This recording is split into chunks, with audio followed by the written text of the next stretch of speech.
All right, how is it going? This is the Sharp Note episode 11. It has been some time since I recorded. And you know what? This episode's probably going to be a little short, I'm not going to lie. But that's all right. Um, so it's been a little bit. Today is February 11th. Or not February. What am I saying? April 11th. Uh, so this episode will go up tomorrow on the 12th. It's been almost like a month, or it has been a month or something like that since I've uploaded an episode. So I was trying to do it. I said I was going to cut back to bi-weekly, but now I'm like, I might just cut back to like once a month or something. I don't know. Or I might just post these randomly. So these will kind of just be posted randomly. But I'm going to keep doing these episodes. I'm going to know for a fact that episodes will come out in the future. And it's just I've been fucking busy as hell recently, um, and I haven't had no time to really do a lot, and I haven't really. And honestly, I could have recorded some episodes, uh, like I didn't like I yeah, but I didn't have the time to focus on this stuff. So I just had to. But I'm gonna post this one just to get something out there. And yeah. Anyway, so how's it going? It's been a minute. Um, yeah. Same old life and music. Been listening to a lot of good music recently, and I've been making some beats recently, and I am really. I think the direction I'm going is very good. The direction of my music, it's going in a good direction. Um, and I'm not like I'm not doing anything groundbreaking. I probably won't for a while. But I am doing my own thing. And my own thing is whatever I want it to be. So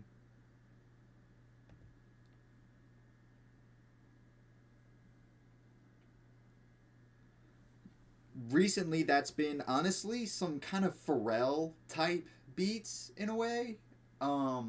Like old Pharrell, like early 2000s Pharrell type beats. Uh and I want to make more trap type beats though. That'll be cool, but I don't know, we'll see. We shall see. Um and I want to make more Dilla type beats. I love those are my favorite types of beats. If it is not obvious by my projects that I have posted here on my YouTube. Um, yeah, Dilla's one of my biggest.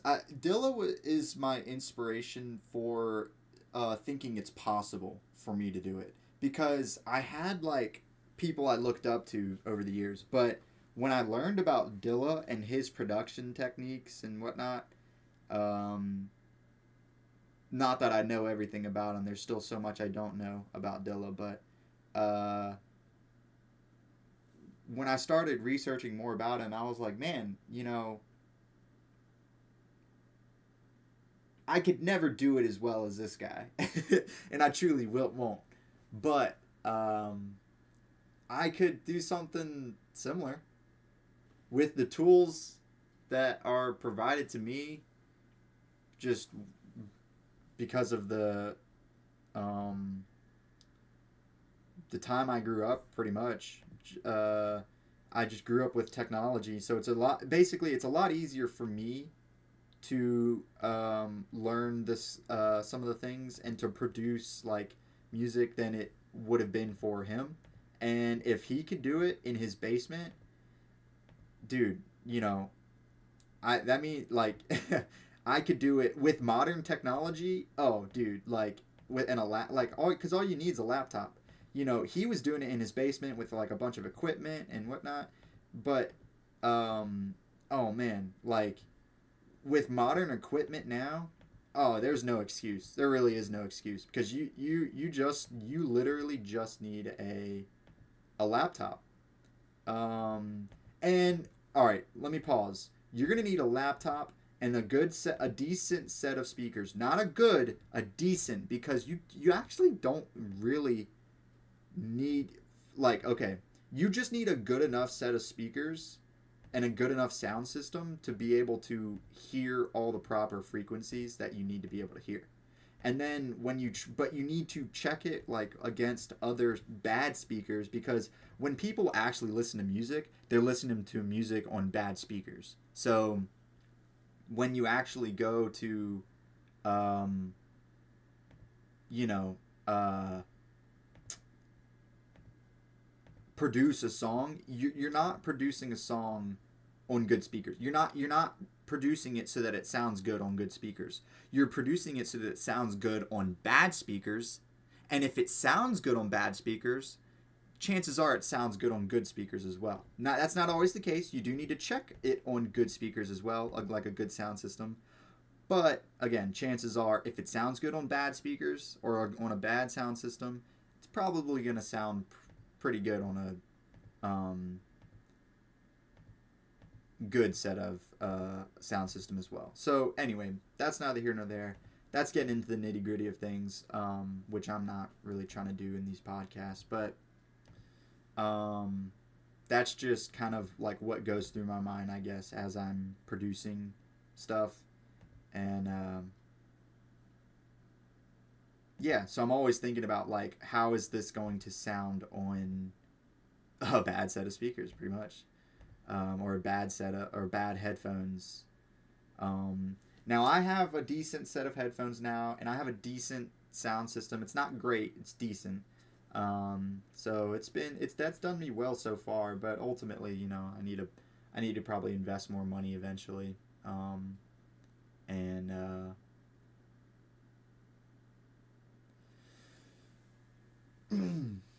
um, yeah, I probably ought to get nicer equipment at some point, but again, the point is that you don't need the nicer equipment, that you just need a decent set of something. Like, I produced that whole EP off of the equipment I'm talking about, which just pretty much was a laptop. And again, I have an amp with some bookshelf speakers, and then some other like smaller kind of, they're acting as tweeters. They're not tweeters, but they're acting as tweeters. So um, and yeah, again, a decent set of headphones, and then just a decent, like a Bluetooth speaker, and check it on your car. The vehicle test is the number one test you have to do.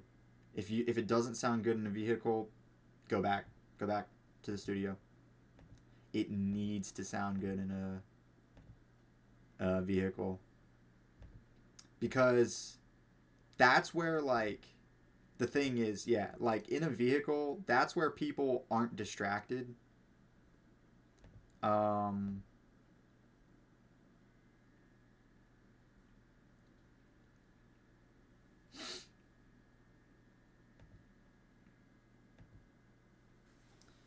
they're just driving and listening to the music, and that's where I listen to like most of the music I listen to is in the vehicle. 99% probably. Nah, not quite that much, but like 75% of the music I listen to is just in the vehicle on my commutes.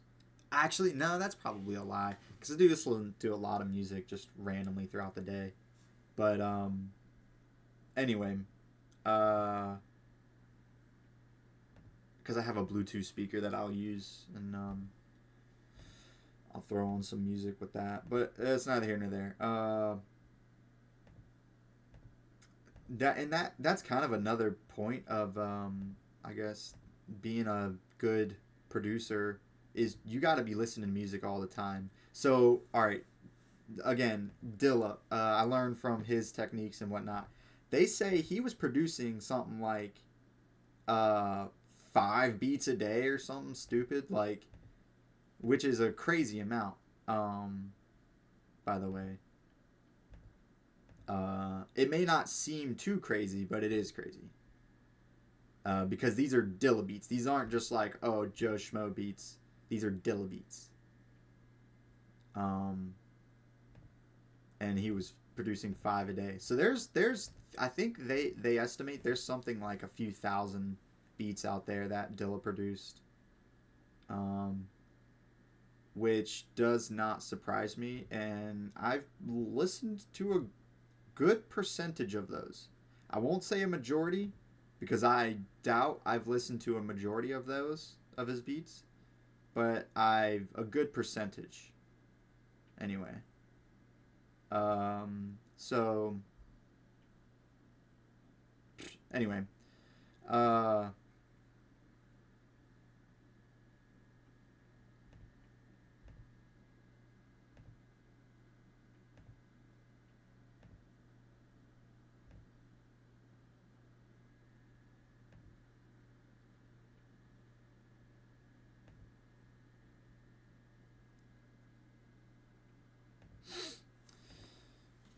I don't. I lost my train of thought, but yeah.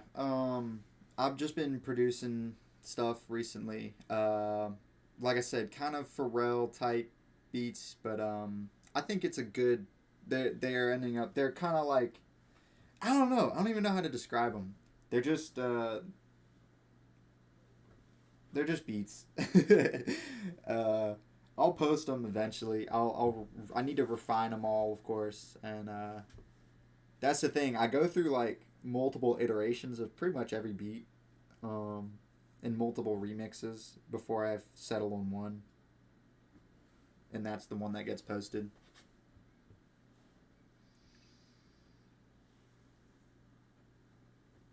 And for the EP that I did a while back, 2 months ago now, on February 7th, that Buckingham Beagles EP. Whoa.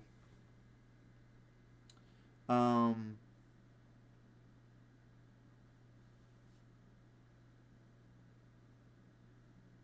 Sorry, I'm looking at this other thing. It um I lost my train of thought now. What was I about to say?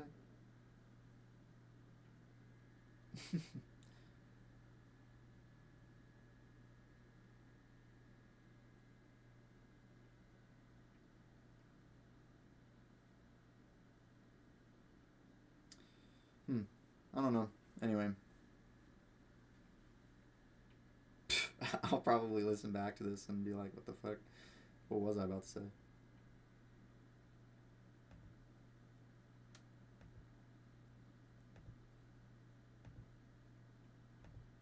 All right.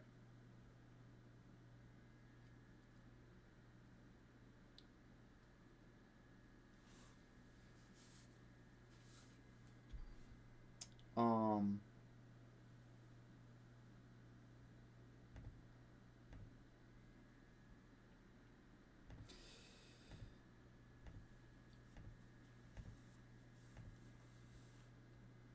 But yeah, like I said, I was saying, I go through multiple iterations of beats before I actually settle on one, and that's the one that gets posted. So, I remember what I was gonna say now. The project I did, Buckingham Beagles, I um did that one. The final exports for all those tracks I did on one single session on FL Studio. I don't know if that's a. I don't know if other people do that or not. But I just pulled all the tracks into one session, and I so just to kind of get the mastering right with all of them. So it's like, you know what I'm saying. So it's literally it's running through the same. Like I don't anyway, and that's how I ended up getting the 30-minute long video. Um, and I just so that was actually I exported that as one long sound file. So I actually have that 30-minute long sound file, and I just dropped the 30-minute long sound file on a on the like video editor. I was using Premiere Pro, which Adobe is freaking expensive, and I can't justify paying for it right now. I had the student subscription for a while, but and it came with like a discount, but that I no longer have that discount, so it's expensive again, and I can't justify paying for it. So I was using Premiere Pro before, but now I need to learn something else, which is not the end of the world. I'll just whatever. It's possible.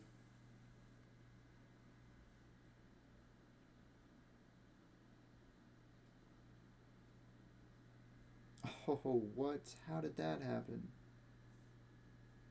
I did the same thing twice.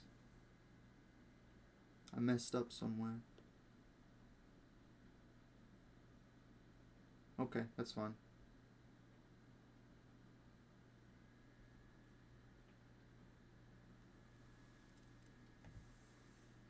Anyway,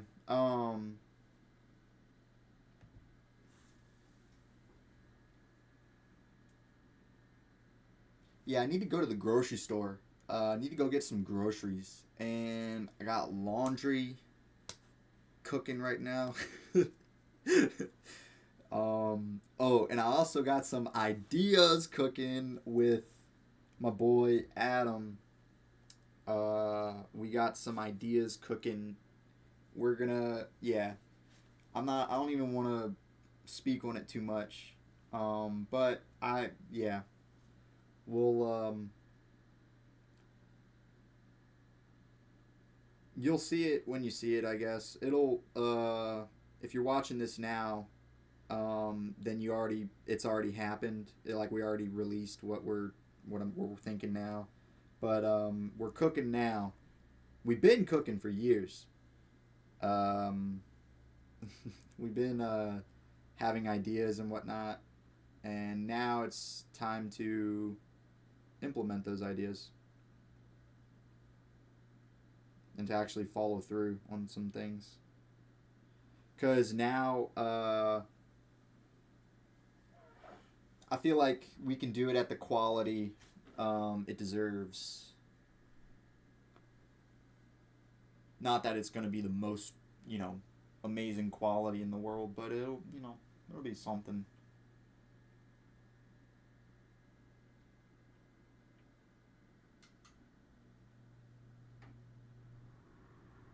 Anyway.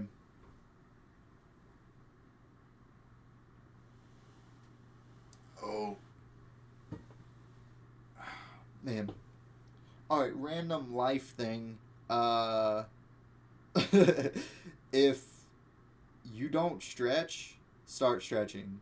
You should stretch literally anytime you think about it. Just do a quick stretch. Because stretching is probably the most important thing for your health. Literally, I'm not even joking, for your entire health. Because when you don't stretch, parts of your muscles get like inflamed and whatnot. So the thing is, you have fascia. Fascia is this like, it's, if you've ever seen like on a steak, there's like layers to it in a way, and there's like a white thin like layer between the layers of meat, and that white thin layer is fascia.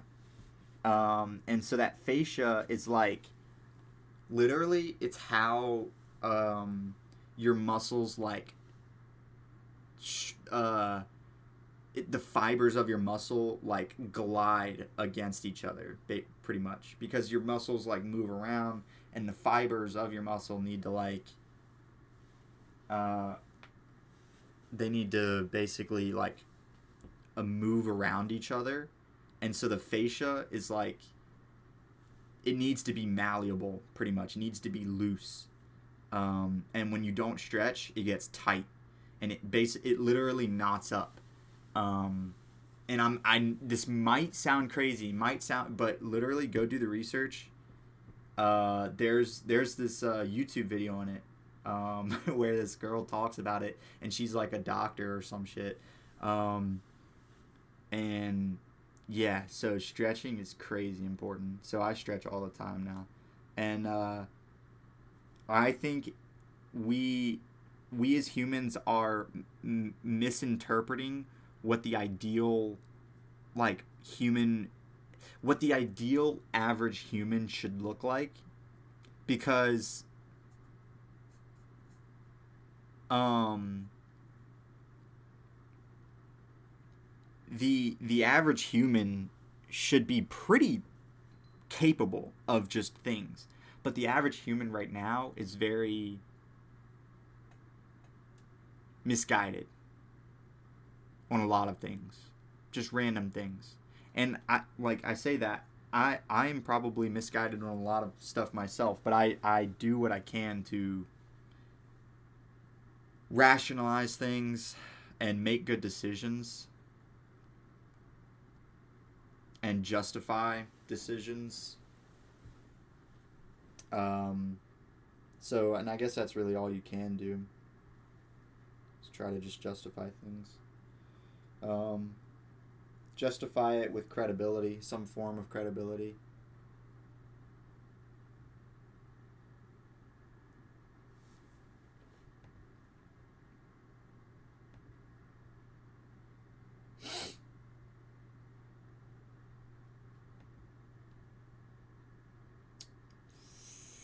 Yeah, anyway.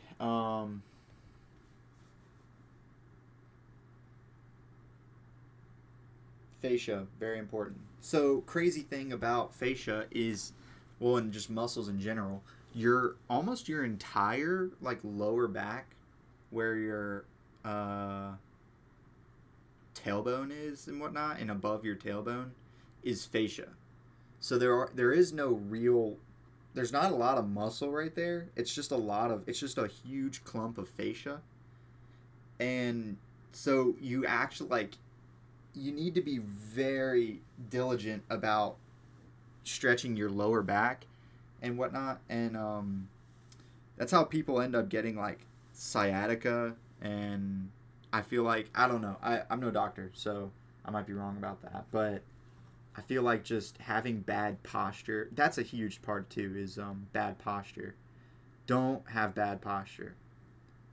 Do what you can to sit up straight. And literally, it's like, so the easiest way I can explain it is, it's like your pelvis rolls forwards and backwards. Um, or it can roll forwards and backwards. And you need to roll it, like, forwards and basically push out your stomach.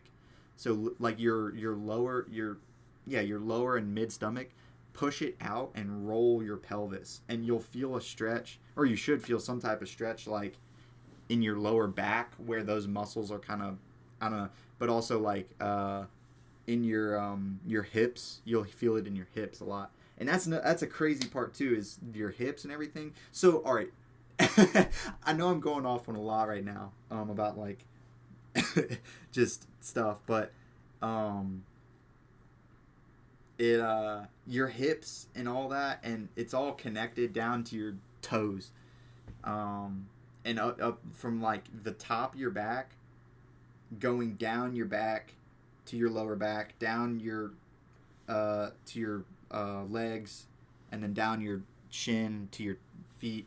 It's all connected, and it's all one big, like, line. And so you need to stretch it all, like, stretch that. And sitting with, like, a bad posture is the worst way to yeah, it just causes you so much more pain. uh Trust me, like, it'll because the thing is, like, when when it gets tight, that is, like, that's kind of your nervous system telling you, like, oh shit, I've never, like, stretched this way before, or, like, something's about to pop. Like, literally, knots in your fascia will pop. Like, it'll sound like um what do you call it? Like your bones cracking or whatever, or your knuckles cracking. Your bones don't actually crack. Don't. It's not your bones cracking, but you get your knuckles cracking. Um, it sounds like that, or like your back cracking when you crack your back. Sometimes those cracks are your like spine and the gas bubbles in there or whatever.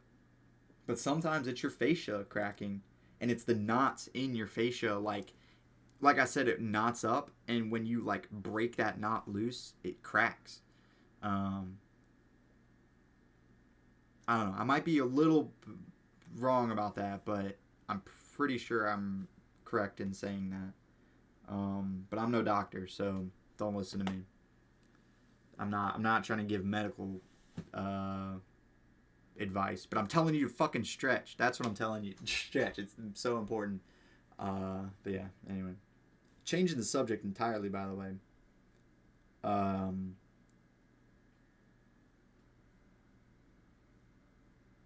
there are. Well, okay. Last um podcast, I think I said that I was going to um like produce this other song and replace one of the tracks on Buckingham Beagle with it or whatever. I'm not doing all that. Buckingham Beagle's the way it is. It's done. I'm moving on.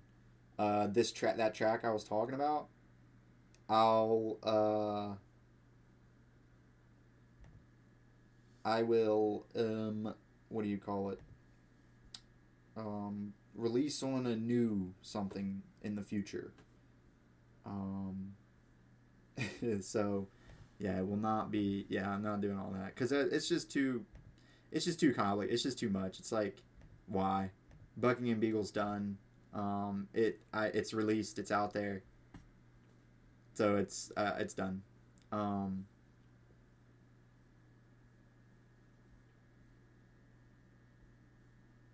so yeah.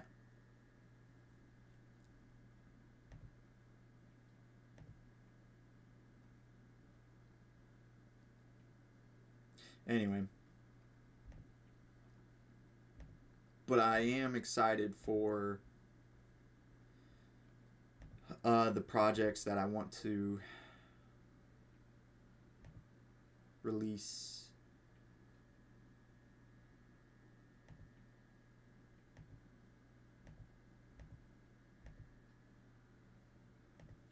In the future. I don't know how I'm gonna do them yet, and though I got to go through like some more iterations of them to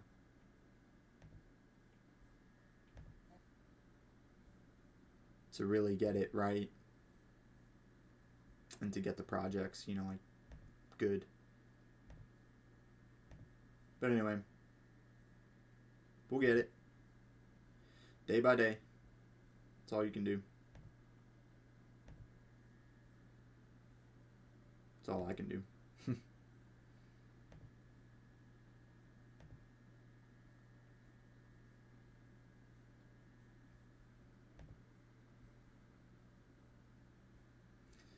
Anyway,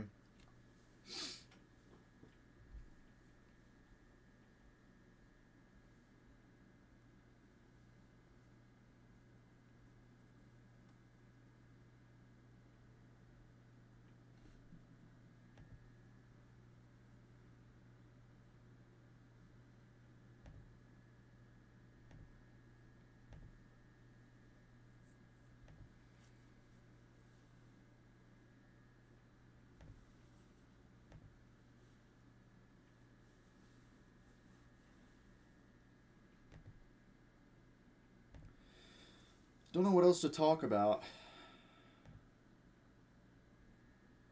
Hmm.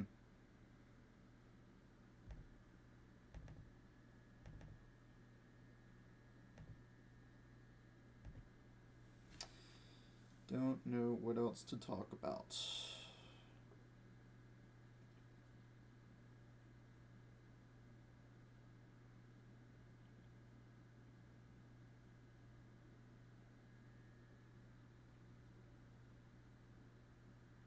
Well, I'd never really explained why I've been so busy recently. So I'm a college student. I don't know if that was obvious or not, or if I said that at any point. I'm pretty sure I said that at some point, but um, yeah, I got schoolwork, and I got stuff going on. Um, I need a job first of all.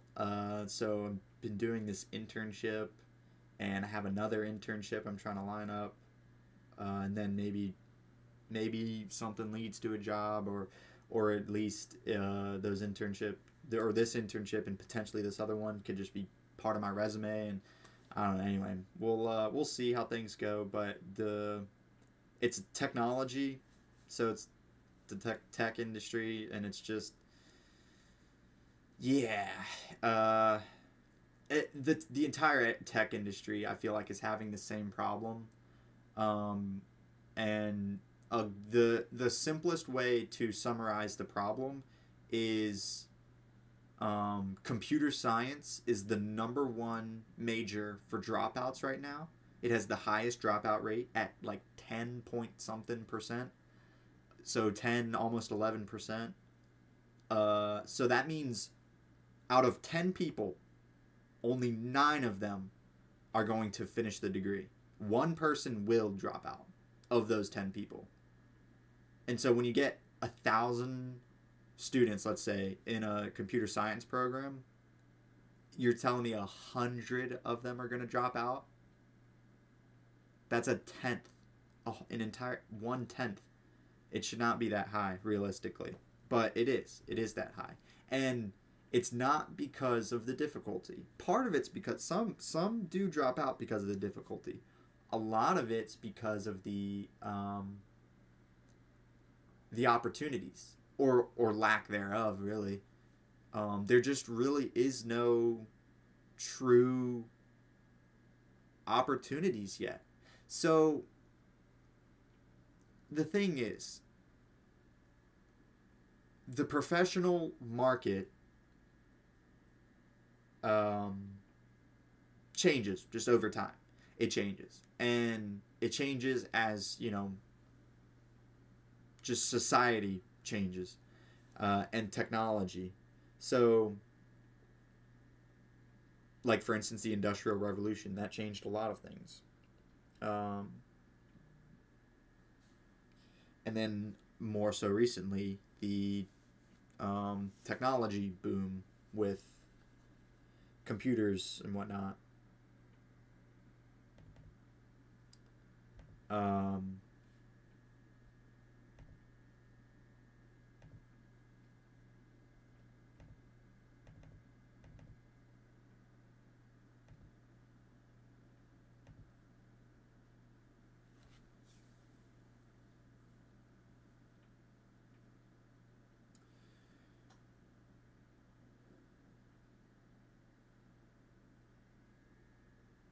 so I guess a simple way I could put it is there really is no technology industry right now. Or hold on, pause. Obviously there is, but there's no like true form to it yet because it hasn't been around that long. Because like Silicon Valley and all that only happened like 50 years ago.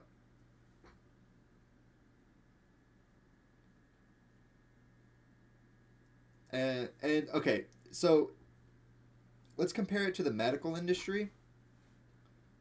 How long has the medical industry been around?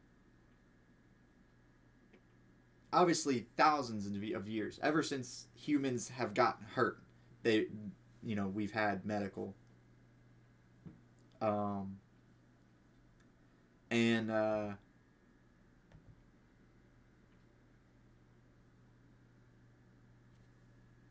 modern medicine has probably existed for the past maybe 100 years or so. Like so, like the most of the medical advances that we've had, because a lot of things were we didn't know about 100 years ago. So yeah, modern medicine has maybe existed for the past 80 years or so. um,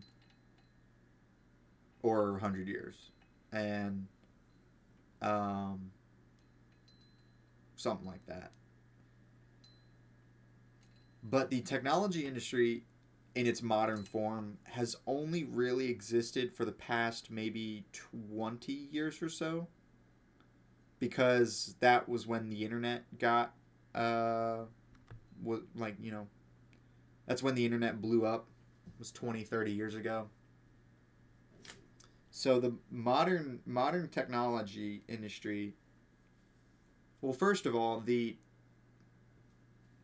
previous technology industry before the internet, in like the 60s, 70s, 80s, 90s, it was very proprietary, and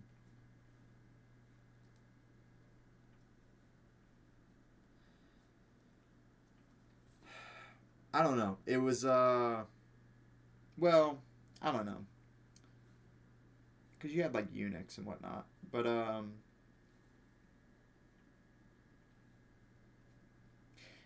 what best way I could put it is you didn't learn it unless you needed it, and most people didn't need it yet, because it made no sense yet. Um,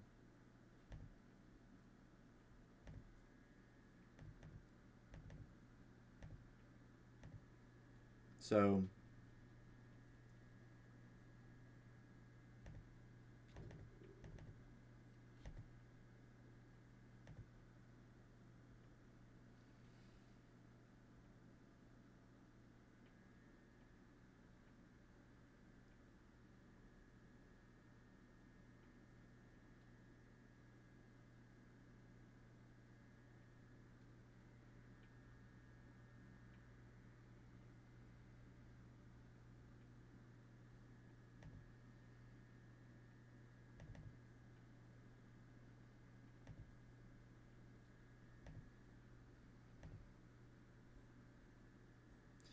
anyway, so yeah, the just because the technology industry is so young, it's still like it's basically in its infancy, the entire industry. So it's only like just now, because it's like 20 or 30 years old now, like modern technology. It's only really like just now starting to get on its feet. Uh, and in my opinion, that's taking the form, or that's a result of uh, cybersecurity. uh, as bittersweet as saying that sounds, because a lot of people who are in cybersecurity right now, they just shouldn't be there. They're not um, they're not quite tech savvy enough. So okay, so here's the thing between about cybersecurity is it kind of bridges um, technology into executive environments and like business environments. So and like creating like policies and procedures and whatnot. That's the that's kind of the bread and butter of cybersecurity is just organizational things, and just completing like documentation of things. Because technology people suck at communicating. They just do, and they suck at documenting. They are very terrible at it. Most, I'm not going to say all, definitely not all. They're very good, and they are the people I'm talking about are very good at documenting like scientific reports and whatnot, or yeah, they're very good at technical aspects, but they're just not good at communicating, or like just putting things in layman's terms, because they don't know how to put things in layman's terms. They don't know how to like, because the thing is if a lot of people think when you put things in layman's terms it doesn't do it justice, but the thing is it doesn't have to do it justice, because that's not what matters. What matters is the person you're talking to understanding what you're saying. And they don't, if a person doesn't is not a technology person, or they didn't, they're not just, they don't study it, or they don't care about it really, or they don't dive deeper into anything. Um, or they just don't understand like fundamental computer science or technology concepts. That's fine. That's not like, they don't have to, because it's not their job. It's your job to. So a lot of tech people, they get like mad when like people don't understand things, but it's like, dude, shut the fuck up. They're not supposed to understand it. You're supposed to understand it, and then you're supposed to tell them how they can understand it in their terms. Because you don't understand everything about their job. You don't, and don't try to pretend like you do, because you don't. If you stepped one day into their whatever their responsibilities are, you'd get overwhelmed. You just would, because it's not your game, and you can't beat a man at his own game, or a woman. You can't beat a woman at her own game. You get what I'm saying, though. It's so anyway. Um,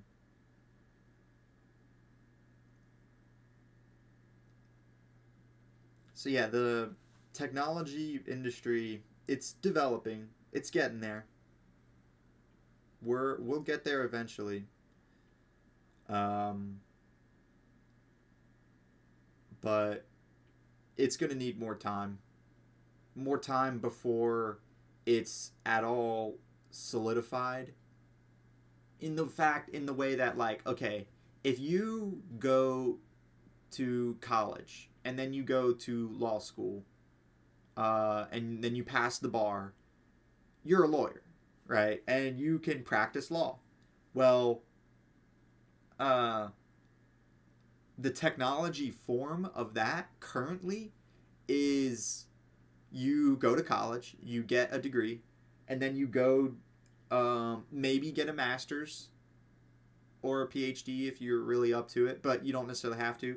Um, but you use whatever undergraduate or advanced education that you got, and you go get certifications. And that's like, the certifications are the equivalent to like a lawyer's bar exam, in a way.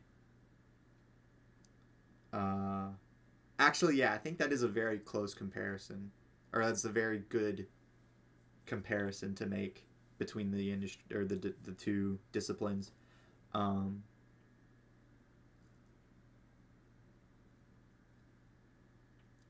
so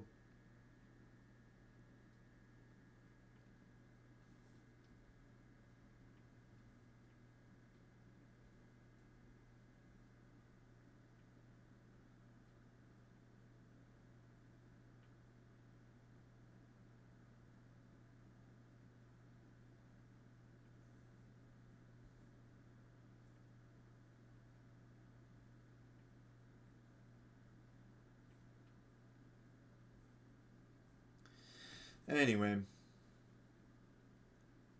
like I said, it's getting there. It'll get there eventually.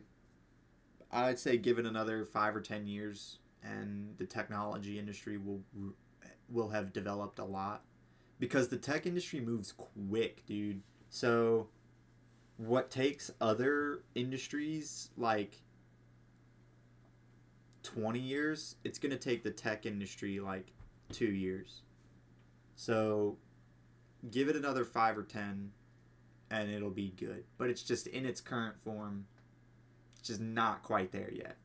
Um, and they may have been saying 5 or 10 years ago, but and in fact, I was probably saying 5 or 10 years ago, but um, I didn't know as much then about the entire, I guess, scope of technology. But now I'm more aware of kind of the where things are and where things are going to go. Um, and Because, see, the thing is I believe the reason I say 5 or 10 years is because Gen Z is entering the workforce now. Give it another 5 or 10 years, and Gen Z will have experience, and Gen Alpha will be entering the workforce. So, Gen Z and Gen Alpha have probably the best grasps on technology than any other generation. Um, Millennials have a decent grasp on technology, but they were like, most millennials were like teenagers when the internet kind of became a thing. So it was like the cool hip thing, and they got onto it, and they learned the things, but they don't have the same ingenuity with technology that Gen Z and Gen Alpha has. And honestly, so currently, this might be biased because I'm a part of Gen Z, but I truly believe that the best uses of technology right now are at the hands of Gen Z. Or the best, not even necessarily the best executions. Let me put it that way: the best executions, because the average thing that a Gen Z person can create with technology is like prime time shit for any previous generation. Um, but Gen Z, we kind of just, I don't know, our the general, like, the average Gen Z person just has a very good grasp on technology things. With that said, the average Gen Z person also lacks a lot of knowledge with technology, but we just know how to use it better. That's the thing. We don't necessarily know all the things. We just know how to use it better. Um, because we were taught in school how to use it better. And we grew up with it, and eventually, I don't know if we've quite surpassed as a generation. I don't know if we've quite surpassed everybody yet, but I believe Gen Z will eventually surpass everybody else. And Gen Alpha will probably surpass us eventually, because Gen Alpha is interesting. Gen Z were handed technology when we were young. Gen Alpha, but a lot of Gen Z still had technology. Like, the technology when we were young was very rudimentary, and it was like flip phones and whatnot. It was early 2000s, so the tech at the time was just not what it is now. So Gen Alpha is interesting. They're growing up with amazing technology, and they don't even like take it. They don't even seem to care, really. Like, they don't even seem to appreciate it quite the same, because like they didn't grow up with slow internet. Gen Alpha, they just always had fast internet. It was always high speed. Whereas, like, any Gen Z person, just back in the day, I mean, there was no high speed internet unless you were in like a city or something, and you were, the government, uh, or something stupid. But um, now, I grew up in a rural area, so there definitely was no high speed internet, just literally anywhere. It just didn't exist. But uh, in the cities too, it wasn't like what it is now. Not even close.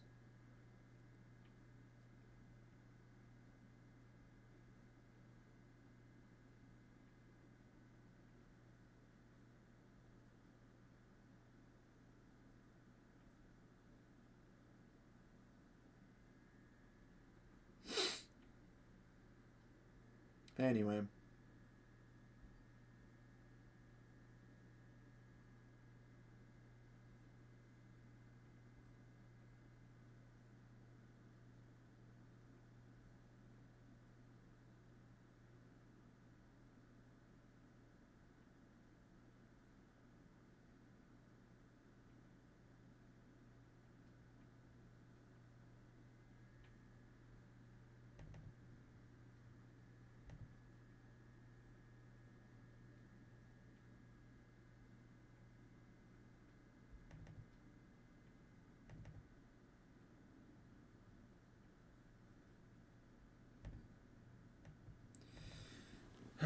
Yeah. Anyway, all right. Well, that's it for this episode. I'm just gonna end it there.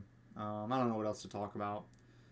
Uh, we'll see how things go in the future. I'll be back at some point with an episode. Don't know when. So, yeah. Appreciate anyone who tuned in. That is pretty much it. Bye.